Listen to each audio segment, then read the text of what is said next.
buenas noches, bienvenidos a 24 horas. Atención, 6 policías heridos, un vehículo antimotines y un tráiler incinerado son por grupos antimineros. Es el saldo de un enfrentamiento en la parroquia Telimbela, en la provincia de Bolívar. Hola, Liz.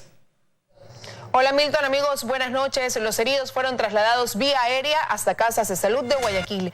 El ataque ocurrió cuando la policía custodiaba un contenedor de la empresa china Yaquan Dongua. Aquí el detalle. Le prendieron fuego a un carro policial antimotines hasta dejarlo en cenizas. Y así iniciaron los enfrentamientos registrados la mañana de este jueves en el ingreso a la parroquia Telimbela, zona rural del cantón Chimbo en la provincia de Bolívar, donde un grupo antimineros agredieron a los servidores policiales.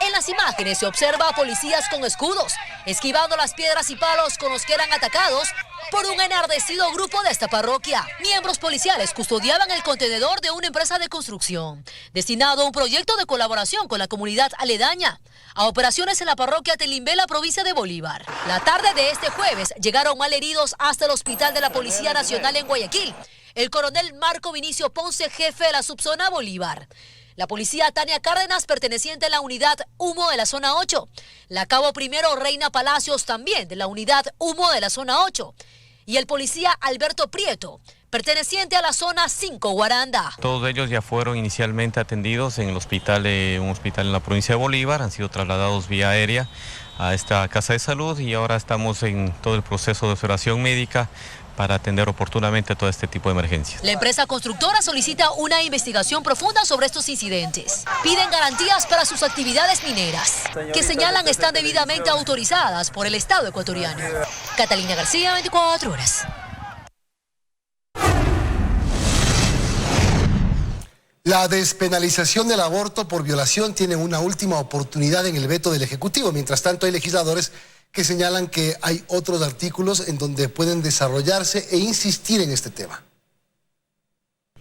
La legisladora del oficialismo, Jimena Peña, dice que el aborto por violación puede tener una segunda oportunidad cuando el presidente analice el tema en el veto.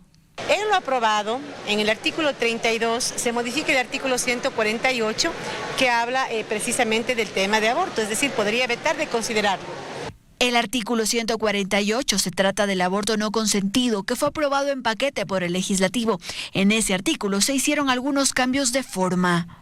Podría desarrollar el tema, no de desearlo. Tendrá que analizarlo el Ejecutivo, pero como principio jurídico, conceptualmente hablando, un presidente solo puede vetar sobre los temas que han sido conocidos y tratados y por tanto aprobados. Lo mismo podría hacer el Ejecutivo en el tema de la incautación, que no fue aprobada, pero sí el comiso sin condena. Sin embargo, desde Creo advierten al Ejecutivo. Una cosa es ganar o perder en el Pleno de la Asamblea y otra cosa es que quieran violar la Constitución para imponer una agenda. Cuidado.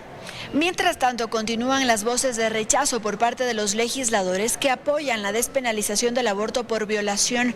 Milma Andrade, por ejemplo, considera que aquí en la Asamblea hubo cálculos políticos al momento de votar por este artículo. Cree que otra asamblea debe topar este tema. Esta asamblea quedará marcada en la historia del país por una asamblea antiderechos. Aquí lo que indigna es aquellos asambleístas que comprometieron su voto. Hasta la mañana estuve a favor. Cuando llego a la asamblea a la tarde para votar había un texto que nunca habíamos conocido, despenalización por malformación sin plazo para el aborto. Yo no pude votar por eso, por esa razón me abstuve. Ahora, para allanarse a lo que diga el Ejecutivo se necesitan 70 votos y para ratificarse 91. En Quito, Andrea Samaniego, 24 horas. La Asamblea prohíbe que jueces otorguen medidas sustitutivas a delincuentes con amplio historial de detenciones. Dentro de las reformas al Código Orgánico Integral Penal se mencionan también agravantes a una infracción. La reforma que permite mostrar el rostro de un delincuente capturado en delito flagrante o reincidencia no fue el único cambio en materia penal que se aprobó el pasado miércoles. La Asamblea también dio paso a la prohibición de otorgar medidas sustitutivas a sujetos con un amplio historial de detenciones. Para el doctor en jurisprudencia y especialista en temas penales Pablo Vallejo, la reforma implica que ahora los jueces podrán tomar en cuenta los antecedentes penales del acusado, independientemente del hecho por el que es llevado ante la justicia. De que el individuo debe juzgárselo por sus antecedentes, peor si es un reincidente.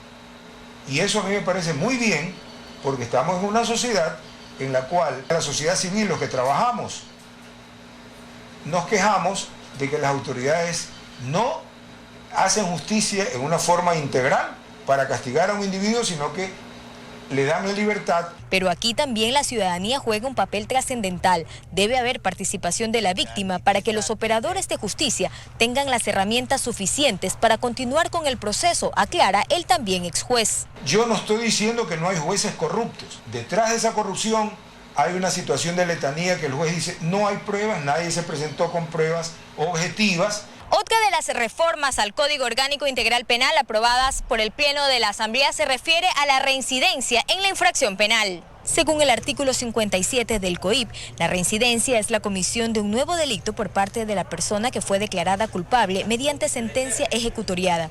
En su segundo inciso indica que la reincidencia solo procederá en delitos con los mismos elementos de tipicidad de dolo y culpa. La reforma 14 sustituye este inciso, indicando que la reincidencia procederá cuando sea la misma infracción penal o se haya atentado contra el mismo bien jurídico protegido, en cuyo caso deberán coincidir los mismos elementos de dolo o culpa. Joana Ramos, 24 horas. El ministro de Telecomunicaciones, Andrés Michelena, presentó en el Legislativo el proyecto de ley de protección de datos personales que contempla sanciones económicas para quien utilice bases de datos sin autorización de los titulares. Que no se vuelva a vulnerar la información de los ecuatorianos, dice el ministro de Telecomunicaciones Andrés Michelena, es el principal objetivo del proyecto de ley de protección de datos personales, que fue entregado la tarde de este jueves al presidente de la Asamblea Nacional. Llega luego de 3 días de que se conociera sobre la sustracción de millones de datos de los ecuatorianos y su exposición en Internet. Las autoridades sostienen que busca regular el mercado de bases de datos que hasta ahora se desarrollan sin reglas claras. Ni el gobierno ni la empresa privada son dueños de la información de los ecuatorianos. Cada ecuatoriano es dueño de esa información y tiene la atribución, en este caso, de decir no quiero recibir información, no quiero recibir llamadas telefónicas. E incluso se plantean sanciones para quien incumpla la norma. De hasta el 17% de su facturación. Michelena sostiene que se podría incluso demandar a la empresa Novestrat tras la filtración de información personal, financiera, laboral y automotriz. De llegarse a aprobar este proyecto de ley, será la ciudadanía quien decida si su información forma parte o no de una base de datos. Te recibe una llamada telefónica de un operador al que usted no desea. Ese momento le notifica que efectivamente no quiere volver a recibir la llamada y que le saque de la base de datos. Lo que haría en la siguiente ocasión, si vuelve a recibir la llamada, es acercarse a la autoridad de protección de datos, reportar que ha sufrido esta vulneración. Ahora queda en manos de la Asamblea debatir el proyecto y aprobarlo para que entre en vigencia lo más pronto posible. En Quito, Belén Merizalde, 24 horas. Hoy se reunió en Lago Agrio el Gabinete de Seguridad para continuar delineando los planes de defensa y desarrollo de la frontera norte. Entre otros temas, las autoridades iniciaron la intervención en carreteras, construcción y mejoramiento de algunas vías y la acción contra la minería ilegal. El ministro de Defensa, Osvaldo Jarrín, además ratificó la compra de equipamiento para las Fuerzas Armadas y equipos para la ciberseguridad. En este año vamos a terminar adquiriendo lanchas para el ejército, para que tengan un mejor cumplimiento de sus misiones de patrullaje fluvial, radares, vehículos, helicópteros que ya se adquirieron 4, vamos a adquirir 6 más. Hemos adquirido un equipo de ciberdefensa para los temas que son de la actualidad. Estamos adquiriendo un avión para mejorar las condiciones de asistencia, de relevos de las tropas que están en frontera, que tienen un trabajo muy duro en su patrullaje, para que haya permanentemente la acción y la permanencia de su trabajo en la frontera. El gobierno anuncia la entrega de créditos de emprendimiento con énfasis en las personas con discapacidad. Los otorgarán a través de Ban Ecuador. Después de que el presidente de la República, Lenín Moreno, hiciera un recorrido entre los stands de emprendedores, el gobierno lanzó un programa de apoyo especialmente para personas con discapacidad. Crédito sin historial crediticio, hasta 10 años plazo, 3 años de gracia, que puede ser gracia total, que no pagan $1, o gracia parcial, solamente pago de interés. Y más que nada, la no necesidad de tener un garante. Si no lo tienen, apostamos a través de un producto financiero. Desde una perspectiva de que no solo hay que estar bajo dependencia en lo laboral, también la iniciativa de la familia, la iniciativa de la persona con discapacidad, con grandes proyecciones, permite una mejor calidad de vida. Según el presidente del directorio de Banecuador, se han colocado 2.060 millones de dólares a más de 422.000 familias. Se incluyen 6.000 artesanos, 14.000 pequeñas industrias, 47.000 comerciantes, 3.200 emprendedores de innovación y 11.000 personas con discapacidad. Cuando nosotros mismos podemos ser empleadores o podemos autoemplearnos también y generar empleo a nuestro entorno. Descubre tu potencialidad, qué es lo que haces mejor que los otros y transfórmalo en emprendimiento. Además, les recordaron las facilidades para la obtención de créditos. Ahora el Banco del Pueblo ya no hace que tú vayas al banco. Ahora el banco viene a ti, te toca la puerta en más de una ocasión. Insistieron en que es momento de dejar de esperar un cargo en el sector público para que comiencen ellos a ser los generadores de empleo. Rompiendo el protocolo habitual, esta ocasión el primer mandatario, Lenín Moreno, se dirigió a los presentes dejando la tarima y hablando entre ellos. En Quito, María Gracia Acosta, 24 horas. Tras más de un año de la denuncia, no hay respuesta del Estado frente a la precarización laboral de un grupo de campesinos que trabajaba para la empresa japonesa Furukawa. Exjornaleros reclaman indemnizaciones, mientras que la empresa sostiene que no tiene responsabilidad. Estas imágenes conmovieron al país entero. Jornaleros viviendo en condiciones inhumanas dentro de las plantaciones de abacá de la empresa japonesa Furukawa. Sin agua, sin luz, sin letrinas apropiadas, hacinados en escasos metros cuadrados familias enteras, con niños sin escuela y sin identidad, pues muchos de ellos no han sido ni siquiera inscritos en el registro civil. En esa Furukawa he trabajado 38 años. Vea mis manos quebradas de la máquina, mis pies quebrados, de lo que yo he vivido ahí. Tras la denuncia ingresó la Defensoría del Pueblo, una comisión de asambleístas, funcionarios del Ministerio de Salud, del Ministerio de Trabajo, entre otras autoridades. Pero hasta el momento no hay una solución. Activistas de derechos humanos que patrocinan a los trabajadores sostienen que el Estado no da respuesta a más de 200 familias que durante años han trabajado en la cosecha de abacá sin garantías. Nosotras denunciamos sistemáticamente que existe una complicidad del Estado con la empresa para tapar este caso, para ocultar evidencias y para cerrar el caso. Lo que ocurre con los jornaleros que trabajaban en las cosechas de la empresa Furukawa es una realidad que se replica en casi todo el Ecuador agrícola, dicen los abogados de la empresa de origen japonesa. No existe una relación laboral directa entre las fincas o haciendas productivas con el trabajador agrícola. Y se le está atribuyendo una responsabilidad que no es de la compañía. La empresa Furukawa tiene más de 2.000 hectáreas de terreno en 23 haciendas que se extienden a lo largo de Esmeraldas, Los Ríos y Santo Domingo de los Áchilas, y vienen produciendo la fibra de abacá desde hace más de 50 años en el Ecuador. La forma que encontró esta empresa para organizarse fue entregando varias hectáreas de plantaciones a unos 25 arrendatarios. Y es una forma perfectamente legal. La idea era que arrendar parcelas de tierra y que las personas encargadas del arrendamiento de estas tierras contrataran a las personas necesarias para trabajar ese espacio de tierra. Habían arrendatarios que cumplían con su obligación tributaria, que les pagaban a sus trabajadores, que no tenían ningún problema, que les pagaban justo a tiempo y todo. Y habían otros que no. De allí viene exactamente el problema. Es una forma de precarización laboral, es una forma de tercerización, al menos así lo denuncian quienes ahora patrocinan los derechos de estas personas.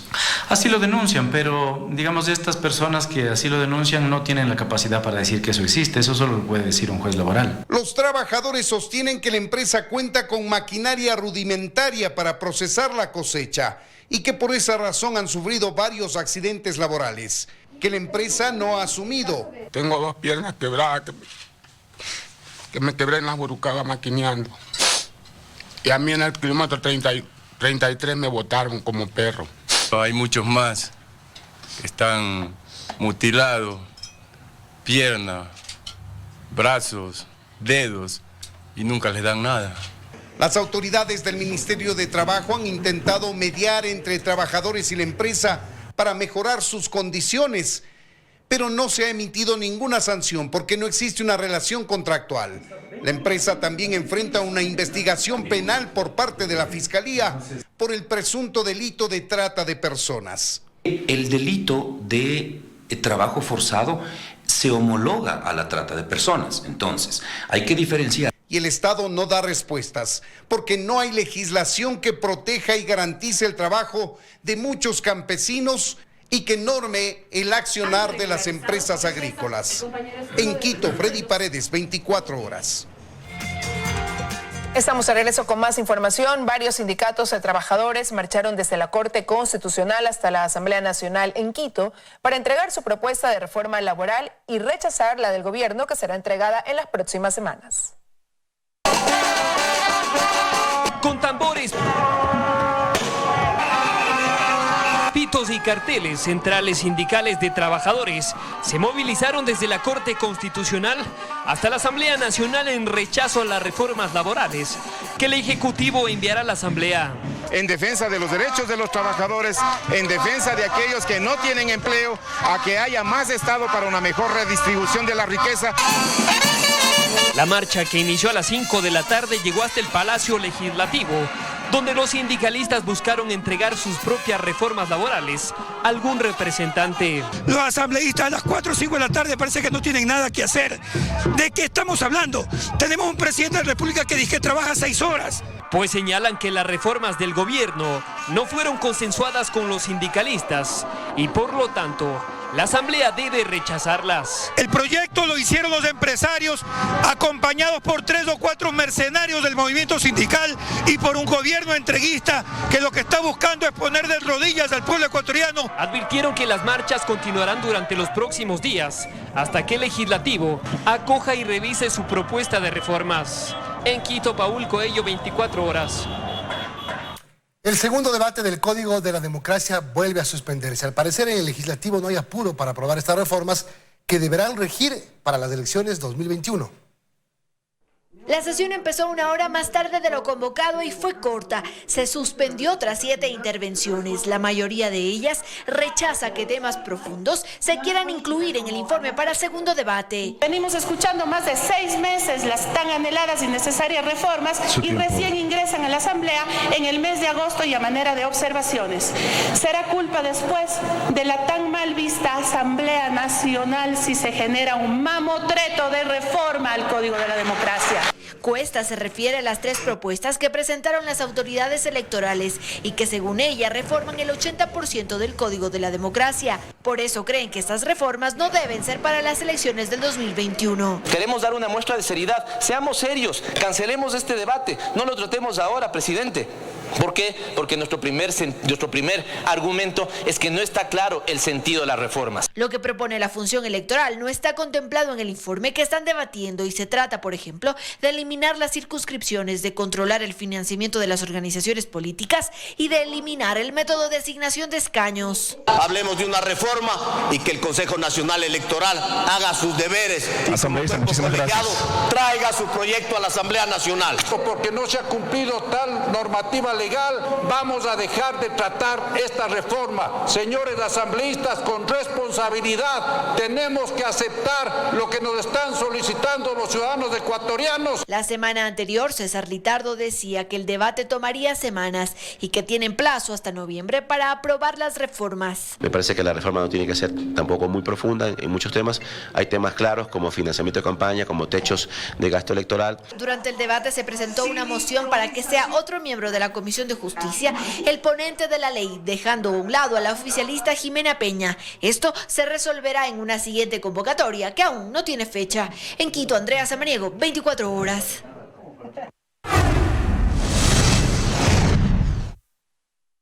Más de 3 años después del terremoto y aún el aeropuerto de Manta no termina de reconstruirse. El gobierno ofreció entregar la obra a mediados del próximo año, así como incrementar las frecuencias aéreas en los próximos meses.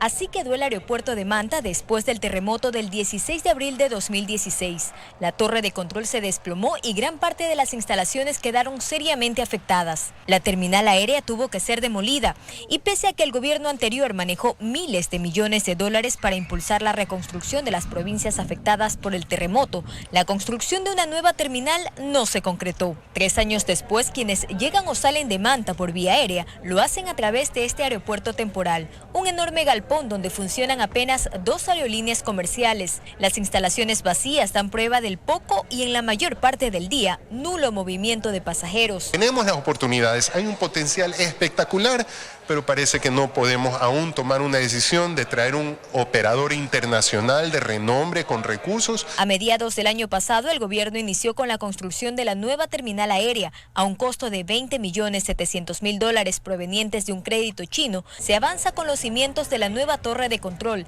la ampliación de la plataforma del aeropuerto y el mejoramiento de terreno. La obra presenta un avance del 30% y estaría lista para mayo del próximo año. Estamos trabajando de buena manera, estamos realizando ya los términos de referencia para el equipamiento de la torre de control. La torre de control está casi en un 80% de su trabajo. Otra de las medidas adoptadas para recuperar este aeropuerto fue un convenio con la empresa privada para el aumento de frecuencias desde y hasta Quito. Al incrementar la oferta de vuelos, se espera también una reducción en los pasajes y un aumento en la ocupación hotelera. La nueva ruta Manta-Quito empezaría a operar desde finales de noviembre. Joana Ramos, 24 horas. Hablando de Manabí, detenido el inicio de la construcción del hospital de Pedernales porque la empresa encargada de la obra presentó documentos falsos. Mientras tanto, el Servicio de Contratación de Obras informó que en 15 días se pondrá la primera piedra del hospital de Bahía de Caracas. Hay 2 noticias sobre las obras pendientes en Manabí, una buena y otra que aplaza aún más los deseos de quienes esperan la construcción de su hospital.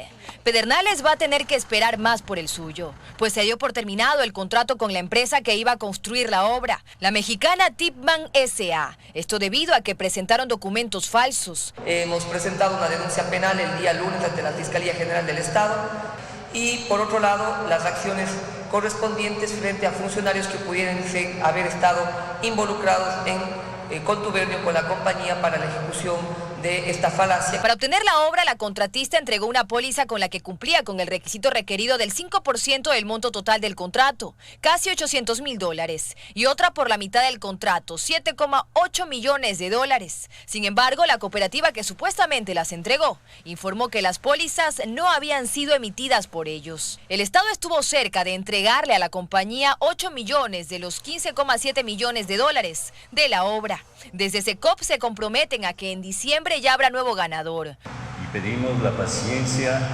a los habitantes de Pedernales y disculpas a la vez por esta demora que no estuvo bajo nuestro control. Esta empresa no va a poder contratar con el Estado durante 5 años. Mientras tanto, las noticias para Bahía de Caracas son mejores. Esperamos que el anticipo sea entregado la próxima semana. Y en 15 días estaremos poniendo la primera piedra. Sin embargo, René Tamayo reconoce que hay un litigio de tierras aún por resolverse. Aseguran que esto no impedirá la construcción. Por otro lado, desde SECOP reconocen que hay 22 obras suspendidas por falta de recursos. Tenemos problemas con la reiniciación de las obras. Hay que seguir un proceso, dar por terminados los contratos y volverlos a reiniciar. Algunas de ellas se quedarán para el próximo año, pues hay nuevos proyectos en carpeta con los que se avanzará. Dayana Monroy, 24 horas. Juez dicta prisión preventiva para los 6 detenidos involucrados en los atentados en la Universidad de Guayaquil. Cámaras de seguridad grabaron la última explosión y en el video se observa a uno de los detenidos. Este fue el último atentado registrado en la Universidad de Guayaquil el pasado 22 de agosto. Son momentos en que el autor de la agrupación terrorista Washington P. de 66 años detonaba varios artefactos explosivos en la parte posterior del rectorado del Alma Mater. Lo hizo en complicidad de su hijo Josué P. de 28 años, quien colocó varios de los artefactos. Esto nos sirvió como un indicio pleno para poder identificar la ruta que tomó el sospechoso, que de alguna manera pues, fue un elemento muy importante que nos ha permitido pues, desarticular esta organización. Los otros integrantes de la banda terrorista son Víctor P., de 32 años, encargado de proporcionar la logística y transporte. Felipe B., de 54 años, quien registra 2 antecedentes penales. Estaba encargado de proveer los insumos y armar los explosivos, pues justo en su domicilio se encontraron artefactos armados ya para un nuevo atentado, que detuvieron a tiempo los agentes de la UIAD. Los otros detenidos son Cristian F., de 25 años. Se desempeñaba como activista político, ex alumno de la FACSO. Él realizaba reconocimiento de cámaras de seguridad. Lo mismo Daniel C., de 40 años, quien registra antecedentes penales y 5 procesos judiciales. Activista político expulsado de la FACSO. A 5 de ellos la madrugada de este jueves les dictaron prisión preventiva por el delito de terrorismo, cuya pena privativa de libertad es de 10 a 13 años. Mientras que a Felipe B., profesor de química, dar inicio a la etapa de instrucción fiscal. El delito es almacenamiento de municiones y explosivos, que tiene una pena entre 5 a 7 años de prisión. ¿Cómo se llama? Existe inclusive una computadora con el logotipo que dice Ministerio del Interior. En las próximas horas se realizará la explosión controlada de los artefactos que fueron encontrados en los diferentes allanamientos. Bueno, la motivación realmente es poder seguir manejando desde el interior ciertas actividades que informalmente se las ha trabajado. Catalina García, 24 horas. Más de 800 cajas de medicamentos sin autorización, caducados, adulterados o cuya venta está prohibida por el Ministerio de Salud fueron incautados en un operativo realizado en el sur de Quito. 11 personas fueron detenidas. Estas instalaciones, que aparentaban ser una antigua unidad educativa, albergaban cientos de medicamentos sin autorización, caducados y adulterados. Mediante un operativo ejecutado en las bodegas de la distribuidora de medicamentos MR Provida, ubicada en el barrio La Biloxi, en el sur de Quito, se logró determinar el expendio de estas medicinas sin ningún tipo de seguridad para los ciudadanos. Como parte de las evidencias, se decomisó 222 cajas grandes con diferentes marcas y 616 cajas pequeñas con el logotipo Aprocal. Estos medicamentos iban y estaban destinados a la red pública, poniendo en riesgo, en grave riesgo, la salud de los ciudadanos. Hay 11 detenidos. Entre los detenidos está el representante de la distribuidora, el contador, los encargados de la facturación y personas que estaban borrando de las cajas la prohibición de venta del Ministerio de Salud.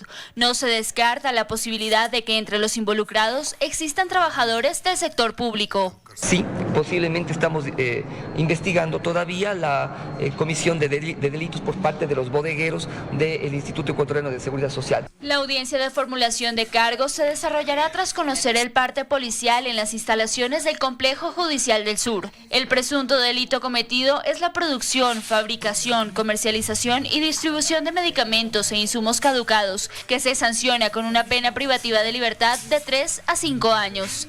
En Quito, Daniela Valencia, 24 horas.